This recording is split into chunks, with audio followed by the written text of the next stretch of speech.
এই রেজাল্টের জন্য আমি শুধু মোবাসল থেকে অনেক কোটিপতি আছে, কিন্তু আমি মশলাইকা শুধু মেয়েদের সুখের জন্য, যেহেতু আমার ছেলে নাই, আমি ওদের পড়াশোনা করাইছি। আবার আল্লাহ পাক রব্বুল আলামিন মনে পূর্ণ করছে, এক মেয়ে ডাক্তারে বেরিয়েছে। এই মেয়েও যদি আপনারা সবাই দোয়া করেন, আল্লাহ যে চায় ওকে আমি মেডিকেল পড়াবো এবং ডাক্তারি পড়াবো ইনশাল্লাহ।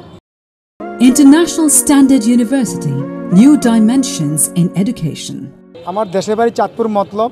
শুধু মেয়েদের একাডেমির জন্য, আমার কোনো ছেলে নেই, আমার 3 মেয়ে, বড় মেয়ে ইন্স্যুরেন্স মাস্টার্স করছে। আমার লেখাপড়ার জন্য এই মেয়ের জন্য আমি ঢাকা সিদ্ধুসি বাসা নেই।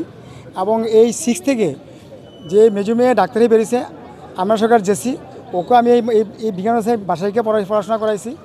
এবং ওই মেয়ে ডাক্তারি এখন বেরিয়ে গেছে, ওকেও আমি এখানেই পড়াইছি, এই বিজ্ঞান পড়াইছি। বা মতলব মুভাসল থেকে আমি শুধু পড়ালেখার জন্য একাডেমির জন্য আমি মতলব ঢাকা বাসাকে পড়াইছি। এই পড়াতে ইনশাল্লাহ সে জিপিও মেট্রিকও ইনশাল্লাহ গোল্ডেন পাইছে, 90 মার্কস পাইছে, মানে প্রধানমন্ত্রী পুরস্কার দিছে। এবার ইন্টার এবারও সে জিপিএ 5 পাইছে। এবং আপনার মতো দেখবেন কিছু মার্কশিয়ালে অত্যন্ত ভালো রেজাল্ট হয়েছে। এই রেজাল্টের জন্য আমি শুধু মোবাসল থেকে অনেক কোটিপতি আছে, কিন্তু আমি মশলাইকা শুধু মেয়েদের সুখের জন্য, যেহেতু আমার ছেলে নাই, আমি ওদের পড়াশোনা করাইছি। আবার আল্লাহ পাক রব্বুল আলামিন মনে পূর্ণ করছে, এক মেয়ে ডাক্তারে বেরিয়েছে।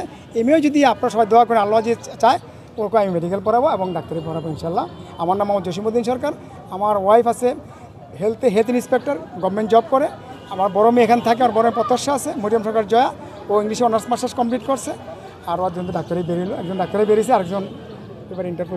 কষ্ট সার্থক যদি আপনার ইনশাল্লাহ, হ্যাঁ আমি সার্থক।